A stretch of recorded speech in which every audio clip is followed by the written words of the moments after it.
저는 본 말씀 통하여서 우리 믿음의 장애물이라는 말씀으로 우리 말씀 나누기를 원합니다. 얼마 전에 우리 한국 뉴스에 보니까 그 만이산에 뭐 그쪽 어디에 뭐 불이 났다는 그런 뉴스를 딱 들었는데 그 마음에 제가 생각나는 게 제가 한국을 떠나는 그 마지막 시기쯤 해서 친구들하고 아는 형님들하고 1박 2일 캠핑을 갔었는데 거기가 바로 만이산이었습니다. 강화도 만이산에 밑에 개울가에 놀러 가서 거기서 하룻밤을 캠핑하면서 뭐 그렇게 보내고 얼마 안 있다가 제가 떠났는데 아직도 기억나는 게 왜 만이산이 기억이 나냐면 이제 뭐 한 1박 2일 그 땅만 뭐 이렇게 뭐 즐거운 시간 보내고 그 다음날 아침이면 이제 출발을 해야 되는데 출발하면서 산등성이를 딱 바라보니까 거기에 그 만이산 뭐 이렇게 뭐 계단이 있는데 가기 전에 저기 잠깐 올라갔다 갈까? 그러고 이제 거기로 올라갔는데 왜 그 생각을 하게 됐냐면 보니까 뭐 얼마 안 돼 보여요. 산도 뭐 그렇게 높아 보이지도 않고 뭐 잠깐 올라갔다가 내려오면 뭐 시간 얼마 안 걸리겠거니 하고 몇 명이서 거기로 올라갔는데 밑에서 볼 때는 그냥 한 산등성이었는데 올라가서 보니까 이게 그 올라갔다 내려갔다 산 넘어 산이에요. 그러니까 밑에서 보면은 안 보이는데 올라가면서 내려갔다가 또 다시 올라갔다가 또 다시 내려가고 야 이거 잘못 왔다. 이거 시간이 너무 걸리겠다 했는데 지금까지 올라온 게 억울해서 안 되겠다 해가지고 끝까지 올라갔습니다. 근데 거기에 우리 아시아에서는 뭐 유일하다 싶은 돌로 쌓은 단이 거기 있다고 해서 거기 보니까 정말 단이 있더라고요.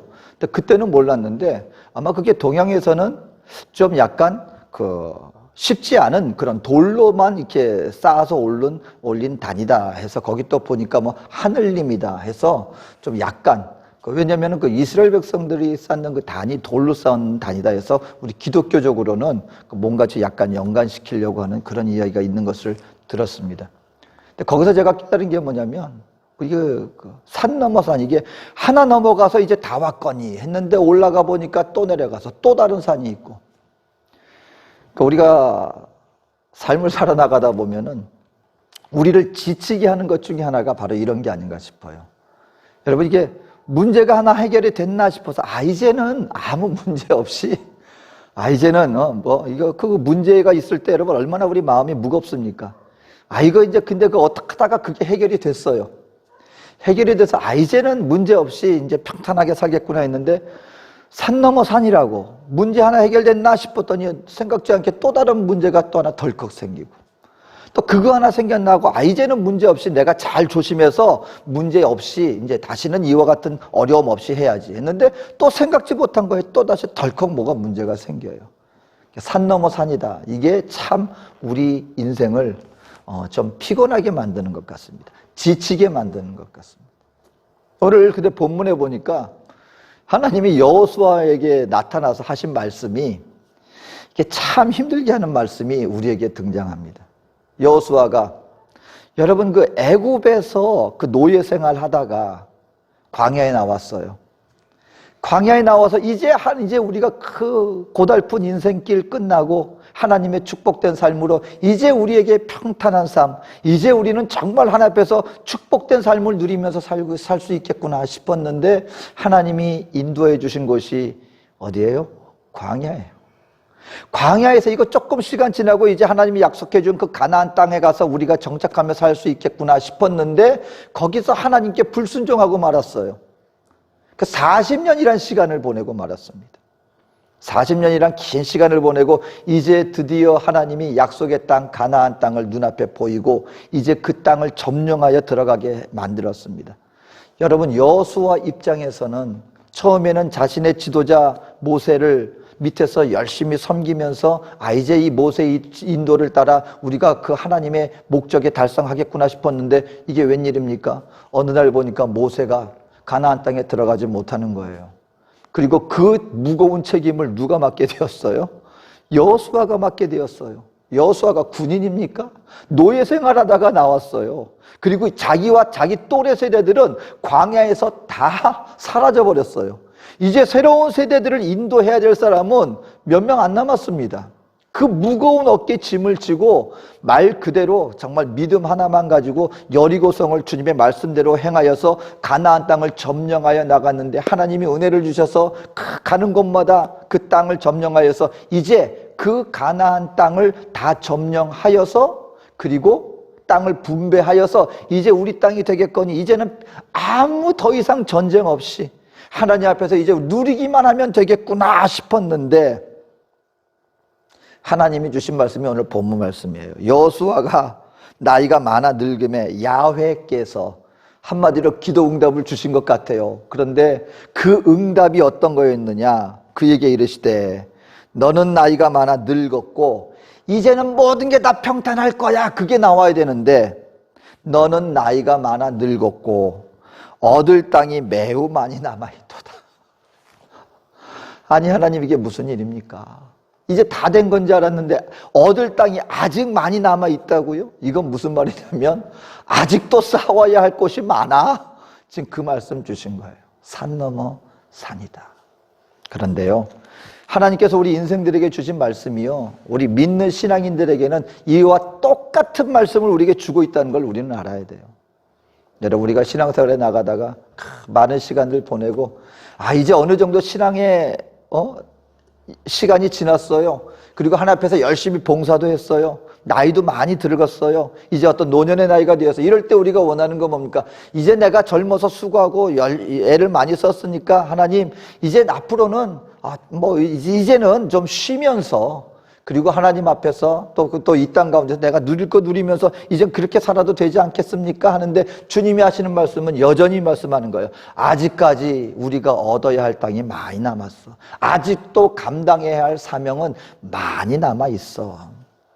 근데 여러분, 오늘 주님께서 이러한 우리들에게 나이도 많이 들었고 이제 기력도 없고 이제 할 수 있는 많은 여건도 되지 않고 지금까지 이렇게 했으면 됐지 하나님 뭘 더 원하십니까? 하는 우리들에게 내가 뭘 할 수 있겠습니까? 여러분, 여호수아가 지금 주님께서 이 말씀하실 때 여호수아 나이가 이제 100살이 다 됐어요.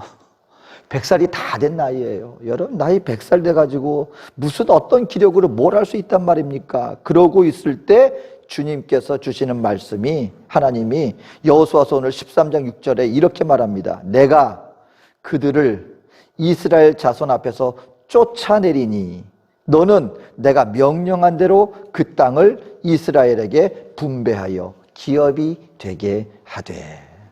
여러분, 주님이 우리 믿는 성도들에게 하나님, 내가 좀 지치네요.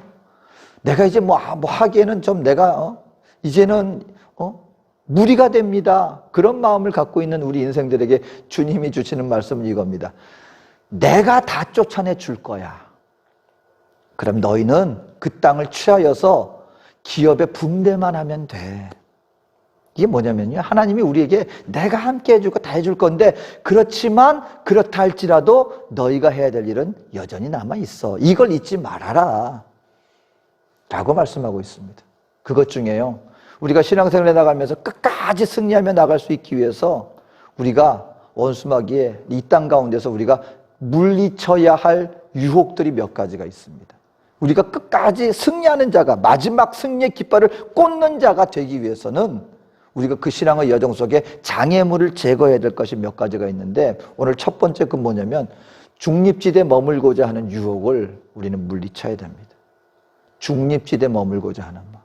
이 13장 사실은 전체 내용 가운데 이게 나타나 있는 말인데요, 가나안 땅을 점령하며 나가려고 할 때 그 벌어지는 그 과정들을 얘기해 주는데, 오늘 그 가운데 르우벤과 갓지파 그리고 므낫세 반지파라는 이 세 지파가 등장합니다. 그래서 므낫세 반지파는 왜 므낫세 반지파냐? 반지파라는 게 따로 있는 게 아니고, 그러니까 므낫세 전체 지파 중에 한 절반 정도 되는 지파. 그래서 므낫세의 절반 지파. 이걸 오늘 성경은 므낫세 반지파라고 얘기를 하고 있는데, 이 무슨 얘기냐면 이제 가나안 땅을 점령하며 들어가려고 하는데, 여러분, 가나안 땅은 요단강으로 있을 때 서쪽에 있는 땅이에요. 바로 그것이 하나님이 이스라엘 백성들에게 약속해 주신 땅이에요. 근데 이 요단 강이 있는데 이 동편 땅에 붙어 있는 땅에, 여러분, 강을 끼고 있는 그 땅이 아주 기름진 땅이 있었던 거예요. 그러니까 루벤과 가까이 므낫세 지파들이 요청을 한 거예요.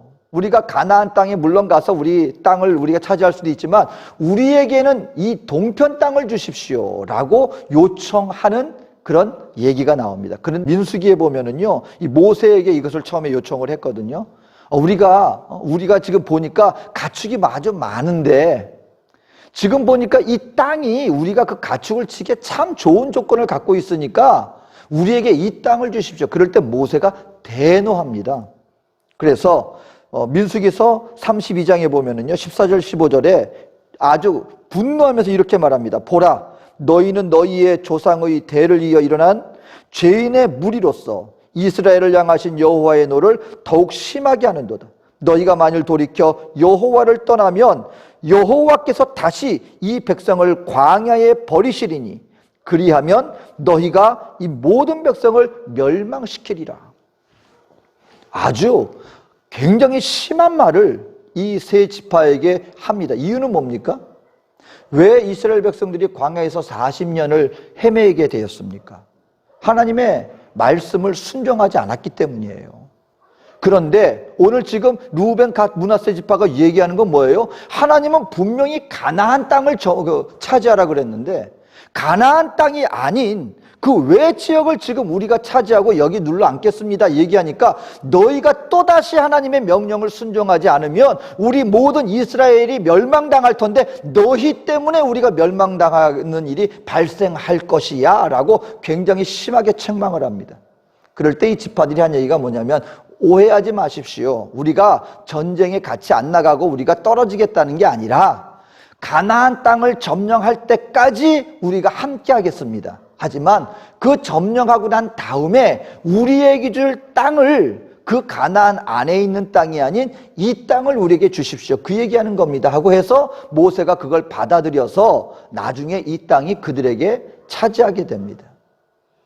근데 여러분, 이 루벤, 갓, 므낫세 지파가 이 땅을 요구한 목적이 뭡니까? 하나님의 나라를 위해서 우리가 확장하는 게 좋지 않습니까? 이게 목적이 아니었어요. 분명히 그들이 가지고 있는 가축들이 심이 많은데 그 땅을 보니까 굉장히 기름져 보이기 때문에 다시 말하면 본인들이 이 땅 가운데서의 안일과 그리고 좋아 보이는 땅, 본인들의 개인적인 욕심이 원인이 되어서 그 땅을 요구하게 되었다라는 것입니다. 그럼 여러분, 하나님께서 하나님은 우리 믿는 믿음의 백성들이 좋은 땅 갖는 거 그거 원치 않으시는가? 그 척박한 땅을 가지라고 그 좋은 땅 내버려두고 가나안 땅을 요구하셨는가? 여러분, 그게 아니라는 걸 우리 알아야 됩니다. 하나님은요, 우리 믿는 성도들이 고생하는 걸 즐거워하는 분이 아니에요. 여러분, 이것을 절대로 기억하십시오. 믿는 성도들이 오해하는 것 중에 하나가 뭐냐면 이 땅에서 하나님은 우리가 좋아하고 기뻐하고 누리는 거를 정말 못 보시는 하나님이신가? 라고 할 정도로 우리가 이 땅에서 행복하게 사는 걸 하나님이 원치 않으신다라고 착각하는 경우가 있어요. 하나님은 우리 인생에게 복 주기를 원하시는 하나님이십니다.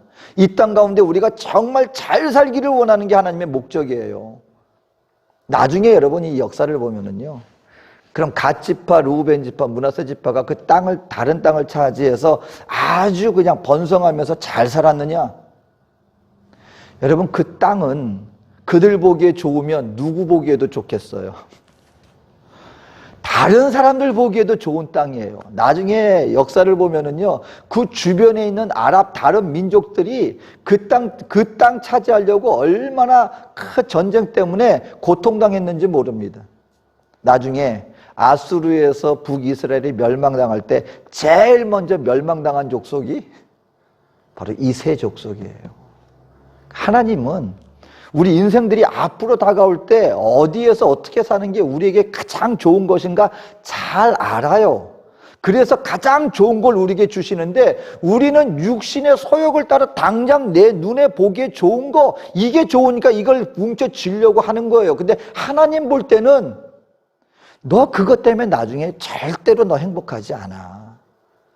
그러니까 하나님은 우리의 육신의 소욕을 따라 필요를 주시는 분이 아니라 우리에게 정말 무엇이 생명에 우리에게 주는가, 무엇이 정말 우리의 삶 속에 가장 덕이 되어지고 행복하게 사는 것인가? 가장 좋은 것을 주시는 하나님이십니다.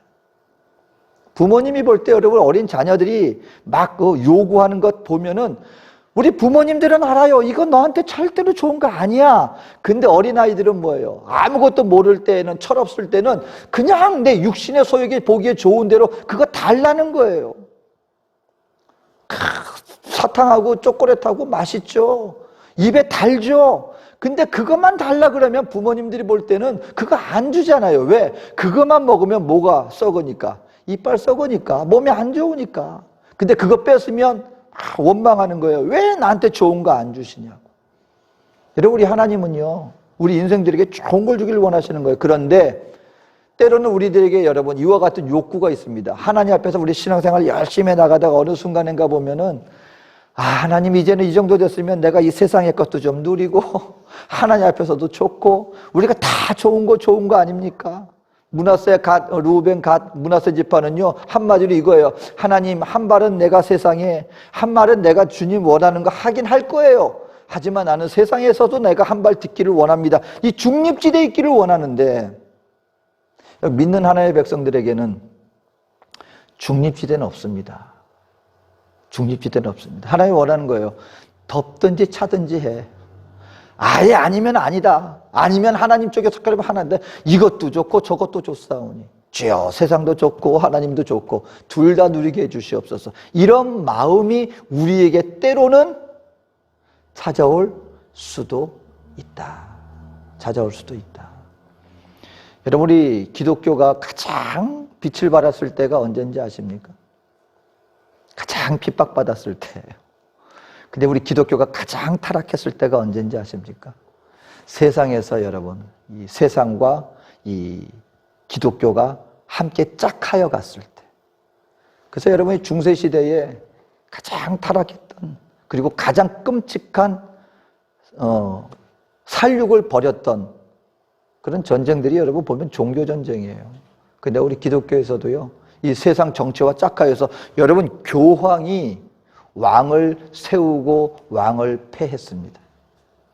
종교가, 우리 기독교가, 그 핍박받던 기독교가 복음으로 말미암아 사람들에게 인정을 받았는데 문제는 뭐냐면 이 힘이, 권세가 이게 주님 앞에서의 이 복음의 권세가 아니라 십자가 보혈의 권세가 아니라 세상 정치적인 권세, 사회적인 권세로 이게 딱 나가다 보니까 왕이 여러분 막 종교 앞에서 무릎을 꿇고 막 그랬을 때 가장 타락했습니다. 그래서 우리 믿는 하나님의 백성들은요, 우리가 이 땅 가운데 그 유혹을 물리쳐야 돼요. 이것도 좋고 저것도 좋사오니 여러분, 그것은 안 된다는 것입니다. 중립지대에 거하고자 하는 유혹을 물리칠 수 있어야 합니다. 두 번째는요, 우리는 영적 싸움을 포기하고자 하는 유혹이 분명히 다가옵니다. 이것을 우리가 물리쳐야 합니다. 오늘 13절, 여호수아서 13장 13절에 보니까요, 그술 족속과 마아가 족속은 이스라엘 자손이 쫓아내지 아니하였으므로 그술과 마아가시 오늘까지 이스라엘 가운데에서 거주하니라. 여기서 중요한 것은요, 그들을 쫓아내지 못하였으니 이게 아니에요. 쫓아내지 아니하였으니, 의도적으로 그들을 충분히, 여러분, 그러니까 그 가나안 땅에, 가나안 땅 다 정복했다면서요.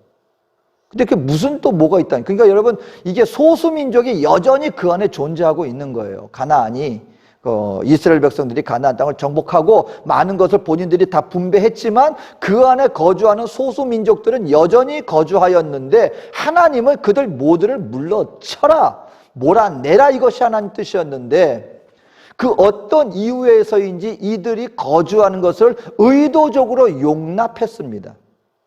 이유는 하나였습니다. 그들이 조공을 바쳤거든요. 그들 물리치고 막 이랬으면 싸워 없었을 텐데, 우리가 당신들에게 항복합니다. 우리가 거주해주면 우리 소득을 당신들에게 바치겠습니다. 그러니까 그 부족은, 그 땅을 점령하고 있는 지파는 본인들이 수고를 안 해도 그들에게서 수익이 생기거든요. 불로소득이 생기는 거거든요. 그러니까 어떤 마음을 했습니까? 하나님 앞에서 우리가 끝까지 말씀에 순종하여서 마지막까지 몰아내야지가 아니라 포기해버린 거예요. 그들 스스로가 이 정도면 됐어 하고 스스로 포기해버리고 말았다라고 하는 사실인 것입니다. 믿는 하나님의 백성들이요, 이제 신앙생활 언어에 나가다 보면 나도 모르게 어떤 마음이 들게 되냐면, 이제 힘든데 정독하면 됐지, 이 정도면 됐지 하고 하나님 앞에서 할 수 있는 부분들을 우리 스스로가 그냥 놔버리는 것입니다. 근데 이럴 때 우리가 본을 삼을 수 있는, 아주 모델로 삼을 수 있는 대표적인 인물이 있습니다. 사도 바울입니다. 사도 바울이요, 빌립보서 3장 13절 14절에 이렇게 말합니다. 형제들아, 나는 아직 내가 잡은 줄로 여기지 아니하고 오직 한 일, 즉 뒤에 있는 것은 잊어버리고 앞에 있는 것을 잡으려고 표대를 향하여 그리스도 예수 안에서 하나님이 위에서 부르신 부름의 상을 위하여 달려가노라. 여러분, 이 말을 어디서 했냐면요, 이제 사도 바울이 막 1차 선교 여행, 2차 선교 여행, 3차 선교 여행 하면서 열심히 막 복음을 막 증거하려고 하는 막 의욕에 불타가지고 막 그럴 때 이 말을 했으면, 사도 바울이 열심히 지금 막 한창 선교 불이 붙어가지고 열심히 하려고 하니까 이런 말을 했지라고 우리가 얘기를 할 수 있겠지만, 오늘 이 고백을 어디서 했냐면, 나중에 빌립보 그 선교 사역 다 하고 어느 정도 막 하고 열심히 하고 이제 그 말기쯤 돼서 나이가 어느 정도 들은 다음에 감옥에 갇혀 있을 때 이 얘기한 거예요. 감옥에 갇혀 있을 때. 여러분, 선교 사역 해가지고요, 이미 수많은 교회들이 세워졌어요. 이미. 그리고 본인은 지금 더 이상 움직일 수도 없는 감옥에 지금 쇠사슬에 매여가지고 꼼짝달싹 할 수 없는 상황이에요. 이러면, 그래요, 하나님, 이제 이 정도 했으니까 내가 감옥에 갇혀서 뭐 할 수 있겠습니까?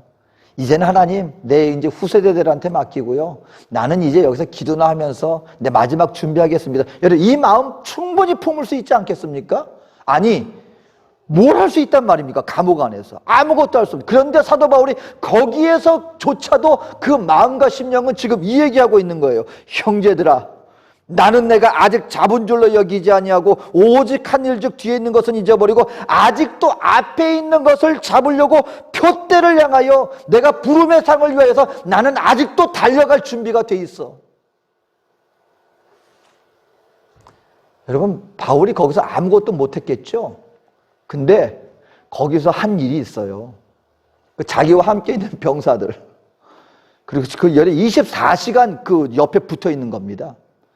그러니까 사도 바울은 거기서 내가 아무것도 할 수 없어, 그냥 할 수 없는 거 바라본 게 아니라 자기하고 함께 붙어있는 그 병사들에게 여러분 복음 전하고요, 나중에 보면은 아니 도대체 로마 귀족들이 어떻게 복음을 전했을까, 어떻게 복음을 들었을까, 나중에 보면은요, 그와 접촉했던 그 모든 사람들에게 사도 바울이 복음을 전한 것이 결코 헛되지 않았다는 것이 나중에는 나타나고 있습니다. 이게 뭐냐면, 믿는 우리 하나님의 백성들이요, 가져야 할 마음 자세는 이것입니다.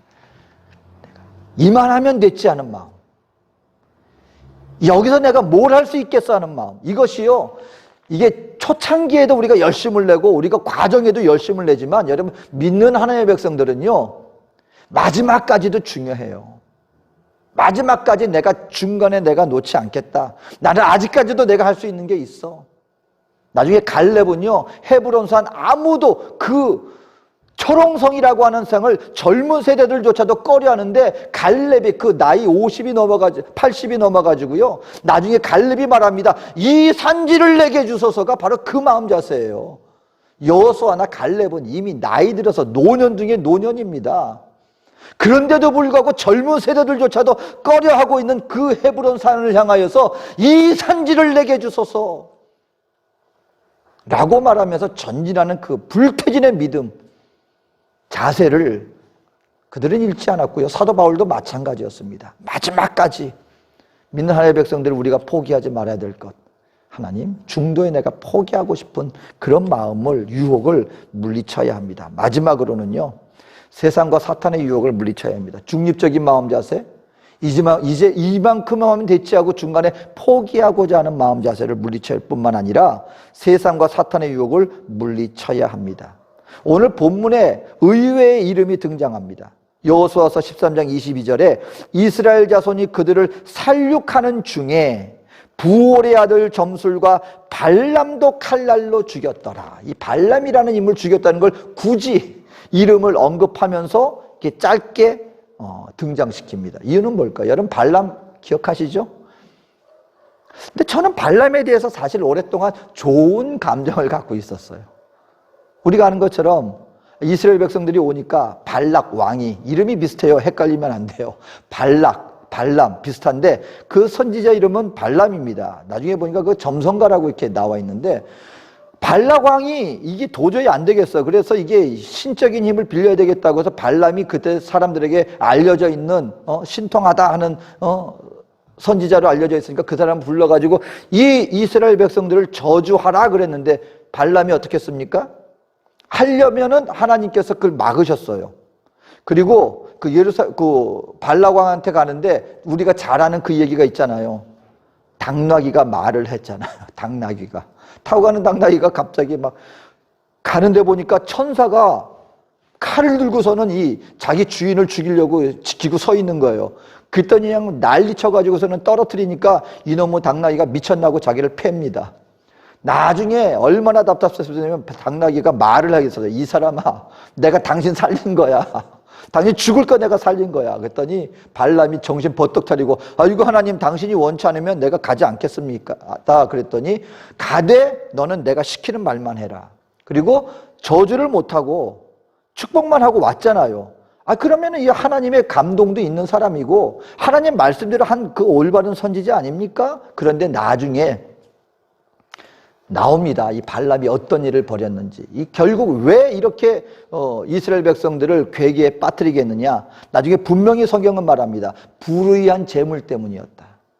그러니까 재물을 많이 준다고 약속받았으니까 그 재물을 포기하지 못하고, 그럼 내가 아이디어를 하나 줄게요 해가지고 우상 숭배하는 그 우상 숭배자의 자리에 이스라엘 백성들을 깨어서 그들로 음란한 그런 어떤 우상 숭배에 빠지게 만듭니다. 그래서 그날 이스라엘 백성들이 죽은 숫자가 24,000명 정도가 됩니다. 그러니까 어마어마한 피해를 입힌 거예요. 하나님 앞에 불의한 자였다라고 하는 것입니다. 베드로후서에서 그래서 이렇게 말합니다. 2장 15절 16절에 그들이 바른 길을 떠나 미혹되어 부올의 아들 발람의 길을 따르는도다. 그는 불의의 삭스를 사랑하다가 자기의 불법으로 말미암아 책망을 받되 말하지 못하는 나귀가 사람의 소리로 말하여 이 선지자의 미친 행동을 저지하였었노라. 분명히 성경은 말합니다. 신약에서도요, 발람은요 이 불의의 선지자였을 뿐만 아니라 이스라엘 백성들에게 굉장한 피해를 준 아주 불의의 자녀였기 때문에 오늘 그걸 죽였다라고 얘기를 말하고 있는 것입니다. 그러니까 우리 하나님의 백성들이요, 신앙생활에 나가면서 반드시 원수마귀의 유혹이 있다는 것을 경계해야 합니다. 그것이 물질이 되었든 세상 정욕이 되었든 아니면 세상 권세가 되었든 이 땅의 그 어떤 것들로 말미암아 우리의 신앙생활길에서 우리를 돌이키게 하려고 얼마나 많은 원수마귀의 유혹이 우리에게 있는지 모릅니다. 사랑하는 성도 여러분, 우리가 있는 동안 우리는요, 끝까지 우리는 이겨나가야 돼요. 우리가 어떤 환경 가운데 있든지, 우리가 젊은 나이든지 아니면 나이가 들었든지 건강하든지 아니면 우리가 좀 연약해졌든지 상황과 판단에 상관없이, 그리고 내가 이 정도 했으면 됐지 신앙의 연륜에 상관없이 우리 믿는 하나님의 백성들에게 요구하는 것은 이것입니다. 끝까지 우리는 승리해야 합니다. 하나님이 우리에게 주신 십자가는요, 어느 한 기간 동안만 유효기간이 있는 게 아니에요. 주님 앞에서는 그 마지막까지 나에게 주신 십자가는 내가 져야 할 사명입니다. 여러분, 중립적인 자세를 취하려는 유혹이 분명히 다가옵니다. 물리쳐야 합니다. 중간에 이 정도면 됐겠지 하는, 거기에 만족시키려고 하는 그런 유혹이 분명히 있습니다. 아닙니다. 아직도 우리는 싸워 이겨야 합니다. 그리고 원수마귀는 지금도 우는 사자와 같이 우리 산길자를 찾아다니고 있기 때문에 깨어서 무엇이 원수마귀의 유혹인지, 어떤 것이 하나님의 뜻인지 우리는 깨어 있어야 합니다. 그럴 때 주님은 말씀하십니다. 내가 이 땅을 너희에게 줄 것이니 내가 그들을 쫓아내리니 너희는 이 땅을 분배하여 그것을 소유하도록 하여라. 바라기는 끝까지 승리하는 자가 되어서, 끝까지 깨어 있는 자가 되어서 우리 하나님의 이 승리의 그날 영광의 자리를 차지하게 되어지는 우리 저와 여러분 되어지시기를 주님의 이름으로 축원드립니다. 기도하겠습니다.